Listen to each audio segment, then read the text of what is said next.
Welcome back to Insights Now. I'm David Kelly, Chief Global Strategist here at JP Morgan Asset Management. On the last season of Insights Now, we had the pleasure of sitting down with research analysts from across JP Morgan to talk all things equities. For our 14th season of Insights Now, titled The Analyst's Edge, a day in the life of a fixed income research analyst, we'll be moving up in the capital stack, diving deeper into what JP Morgan's best-in-class portfolio managers and research analysts are seeing across fixed income markets. We'll start broad, first discussing developed market rates and the outlook for monetary policy, before shifting our focus to the less familiar segments of the markets, including municipal bonds, emerging market debt, and securitized credit. With increased policy uncertainty shaking up the outlook and investors looking for diversifiers in a portfolio, this is a season you won't want to miss. Policy uncertainty has left the Federal Reserve stuck between a rock and a hard place. On the one hand, signs of slowing economic momentum could warrant immediate rate cuts. On the other hand, uncertainty about the ultimate form and impacts of tariffs support a more wait-and-see approach to policy. With this uncertainty, interest rate volatility has remained a feature of the market. This has only been intensified by concerns of waning foreign demand for US debt, leaving investors to wonder how they can diversify their US Treasury exposure. While the European Central Bank, the Bank of England and the Bank of Japan are all fighting battles of their own, the answer to this question may lie within other developed markets. On this episode of Insights Now, my co-host Gabriela Santos will be joined by Kelsey Berro, US macro research here at JP Morgan Asset Management, to discuss the outlook for rates across developed markets. If you're listening to the audio version of this podcast, you can now watch along on our YouTube channel by tuning into our JP Morgan Asset Management channel. Link to the show notes. Now let's get started. Over to you, Gabriela.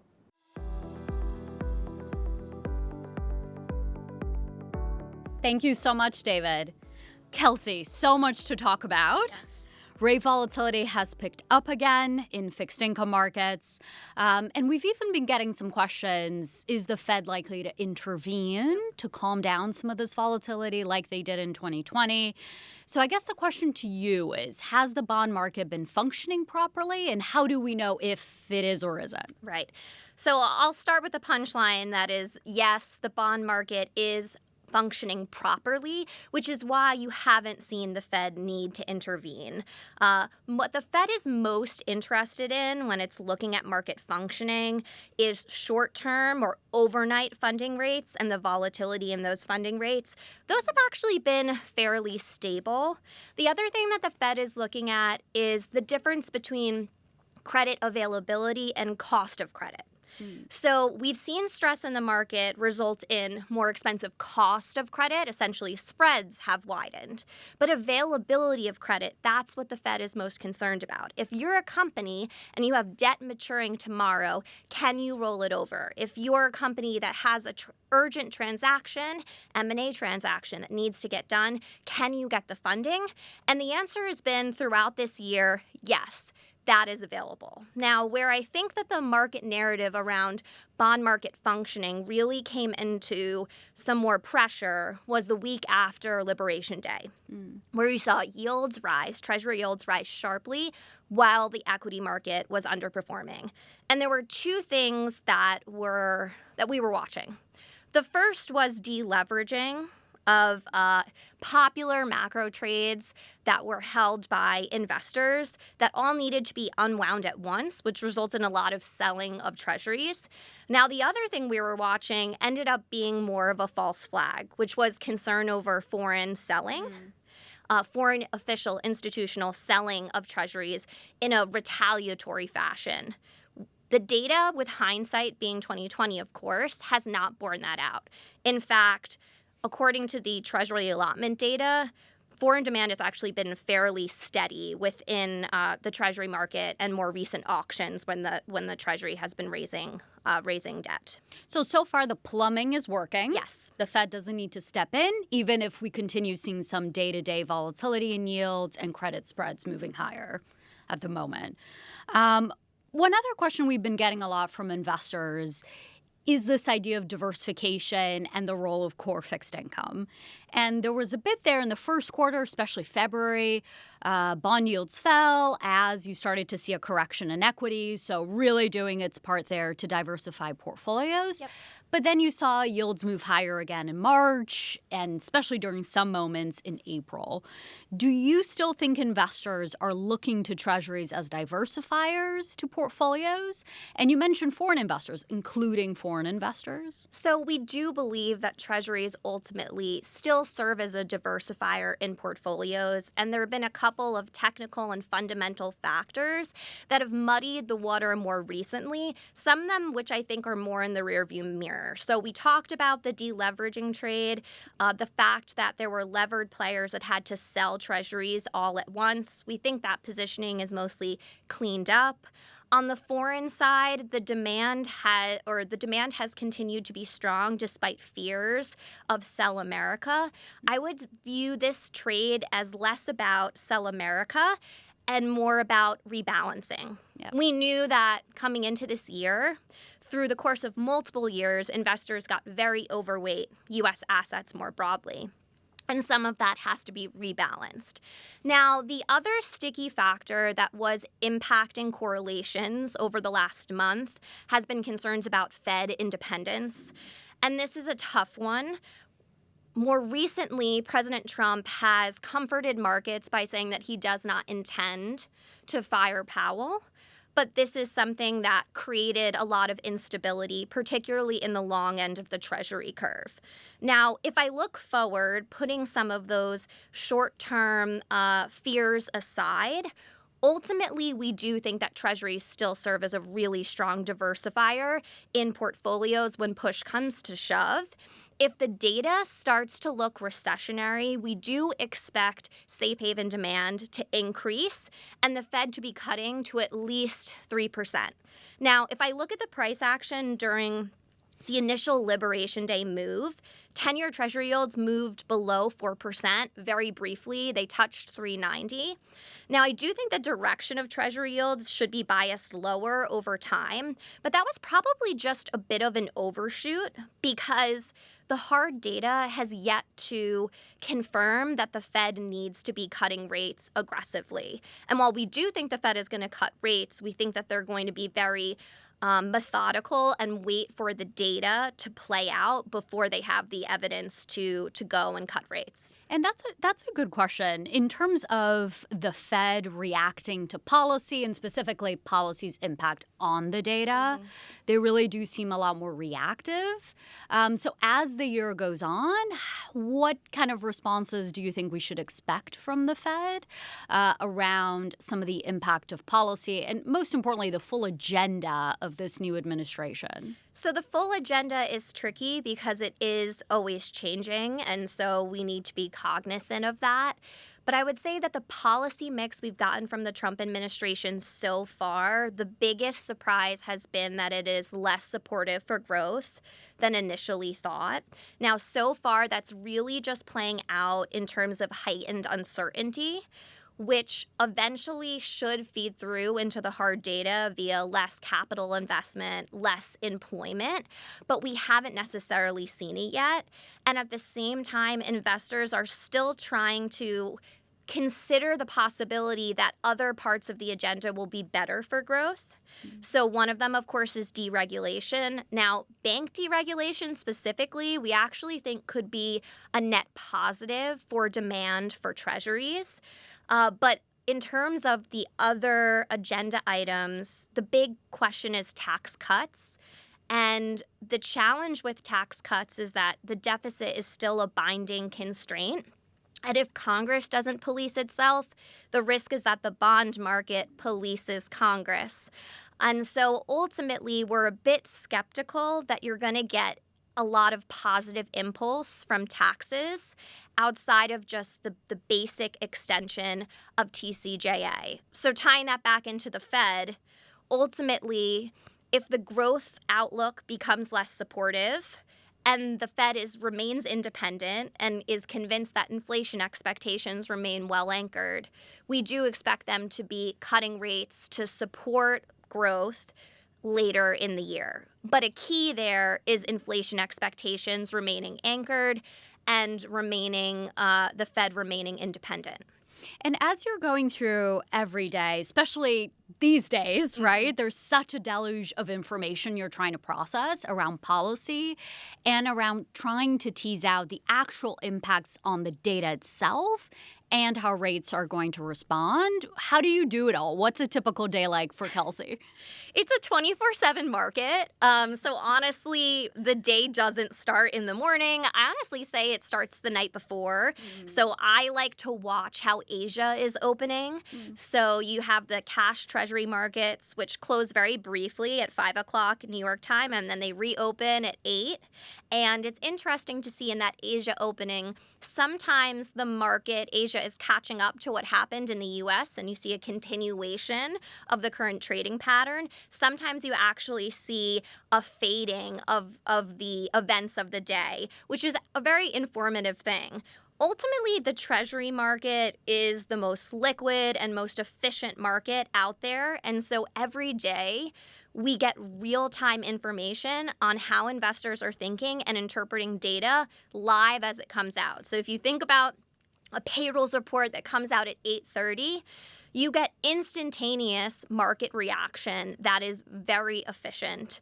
So because of that, how do we keep track of it? Well, I think having a very consistent investment process is really, really key when markets are moving very quickly. So within GFIC, we think about things in terms of FQT, fundamentals, quantitative, and technicals. And we're constantly reevaluating our priors, determining if a new piece of information influences either fundamental, quantitative, and technical analysis, and then rethinking how we need to be adjusting portfolios.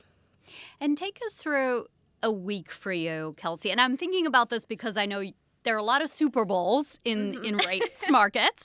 One of them probably is the lead up to and then the actual FOMC meeting. Yeah. And as we're recording this, we're starting one of those lead up weeks into the next Fed meeting.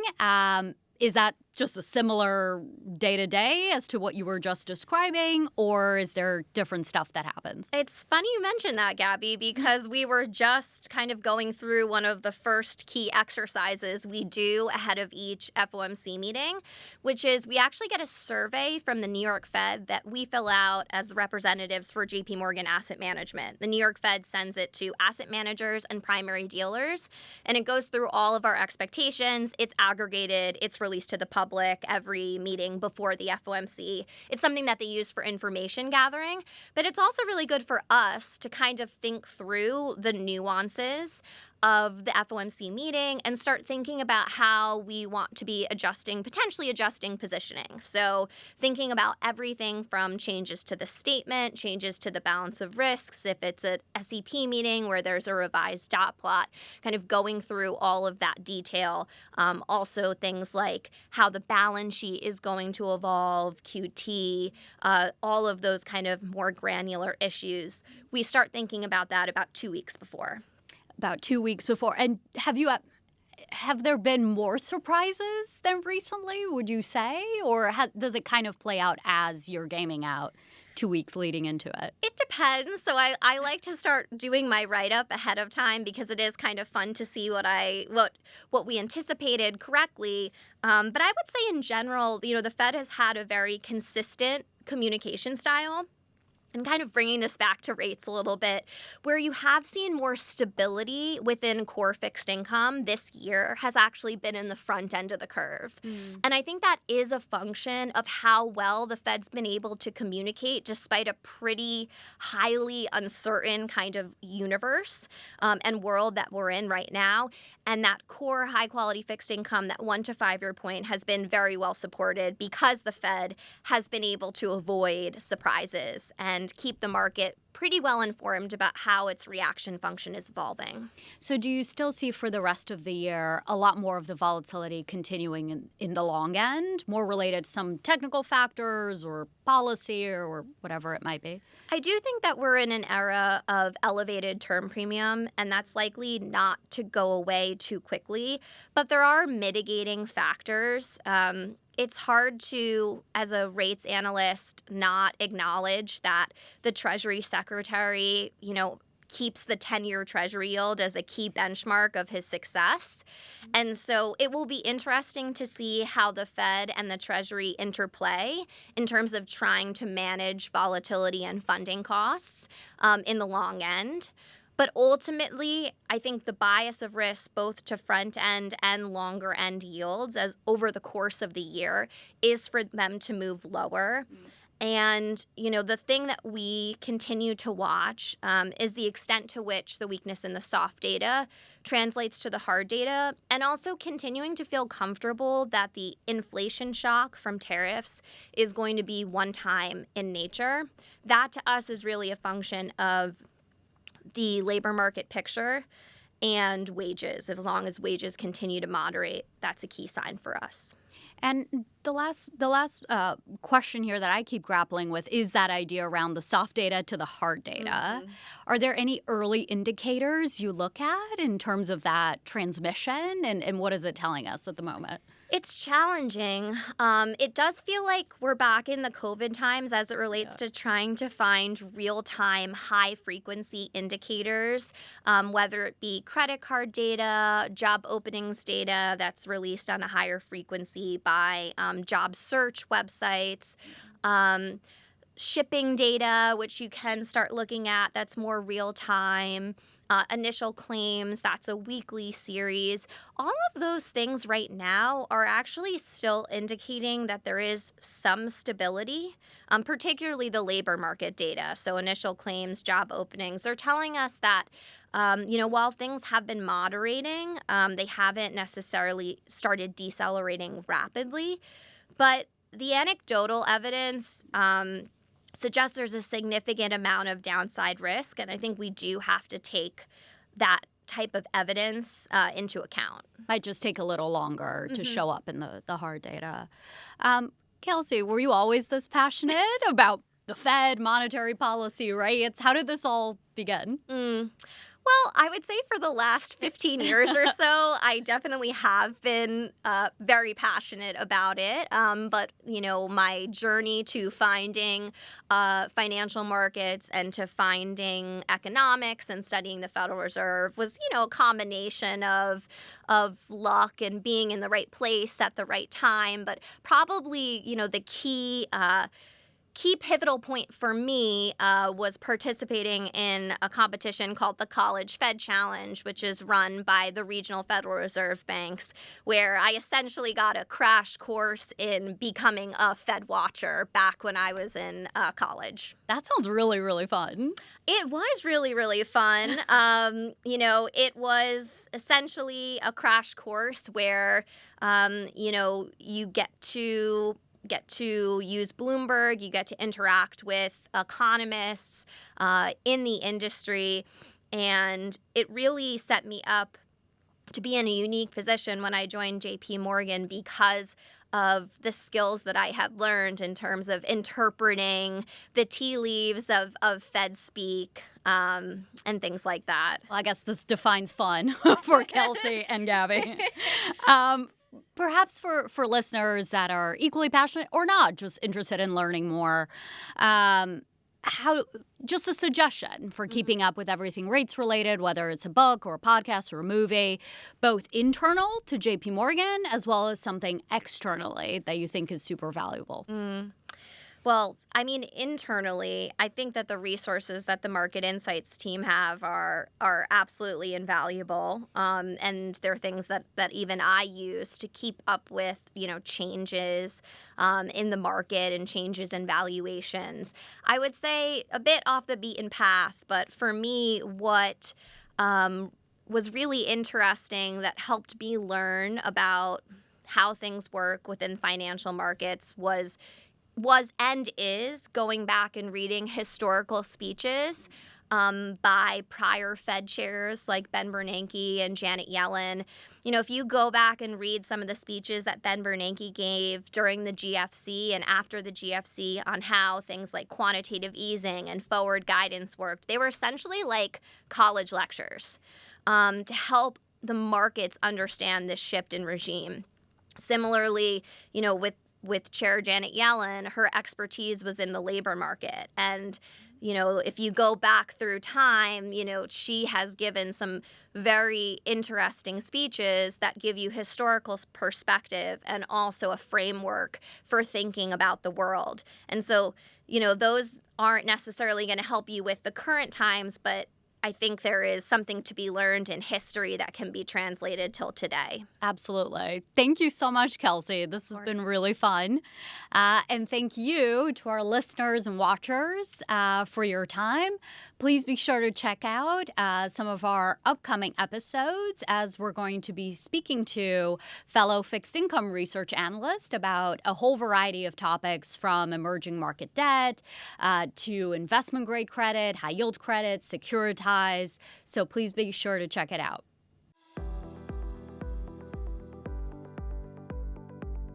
This material is for information purposes only. The views, opinions, and statements of financial market trends that are based on current market conditions are those of the speaker and may differ from those expressed J.P. Morgan Asset Management or by other areas of J.P. Morgan Chase & Co. Any companies referenced are shown for illustrative purposes only and are not intended as a recommendation. We believe the information provided here is reliable, but should not be assumed to be accurate or complete. The views and strategies described may not be suitable for all investors. This content is intended for information only, based on assumptions and current market conditions, and are subject to change. No warranty of accuracy is given. This content does not contain sufficient information to support investment decisions. It is not to be construed as research, legal, regulatory, tax, accounting, or investment advice. Investments involve risks. Investors should seek professional advice or make an independent evaluation before investing. The value of investments and the income from them may fluctuate, including loss of capital. Past performance and yield are not indicative of current or future results. Forecasts and estimates may or may not come to pass. J.P. Morgan Asset Management is the asset management business of J.P. Morgan Chase & Company and its affiliates worldwide.